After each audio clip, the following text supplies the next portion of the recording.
আলাইকুম। আমি তাইমুনতলী মির্গি বহুমুখী উচ্চ বিদ্যালয়ের ছাত্রী সপ্তম শ্রেণীর। আমি একটি মুক্তিযুদ্ধ ভিত্তিক কবিতা আবৃত্তি করব। আমার কবিতাটি লিখেছেন রুজু মোহাম্মদ শহীদুল্লাহ এবং কবিতাটির নাম বাতাসে লাশের গন্ধ।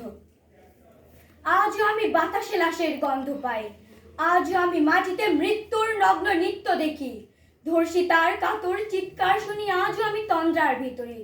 এদেশকে ভুলে গেছে সেই দুঃস্বপ্নের রাত, সেই রক্তাক্ত সময়। বাতাসে লাশের গন্ধ ভাসে, মাটিতে লেগে আছে রক্তের দাগ। এই রক্ত মাখা মাটির ললাট ছুঁয়ে একদিন যারা বুক বেঁধেছিল, জীর্ণ জীবনের খুঁজে তারা খুঁজে নেয় নিষিদ্ধ আধার।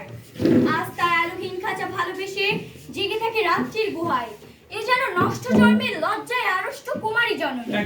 স্বাধীনতা এ কি তবে নষ্ট জন্ম? এ কি তবে পিতাহীন জননীর লজ্জার ফসল? জাতির পতাকা আজ খামচে ধরেছে সেই পুরনো শকুন। বাতাসে লাশের গন্ধ, নিয়ন আলোয় তবু নর্তকীর দেহ দলে মাংসের তুফান। মাটিতে রক্তের দাগ, চালের গুদামে তবু জমা হয় অনাহারী মানুষের হাড়। এ চোখে ঘুম আসে না, সারা রাত আমার ঘুম আসে না।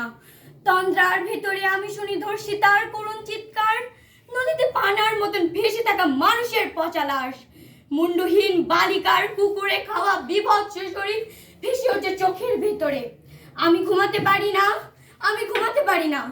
রক্তের কাফনে মরে কুকুরে খেয়েছে যারে, শুকুনে খেয়েছে যারে, সে আমার ভাই, সে আমার মা, সে আমার প্রিয়তম পিতা।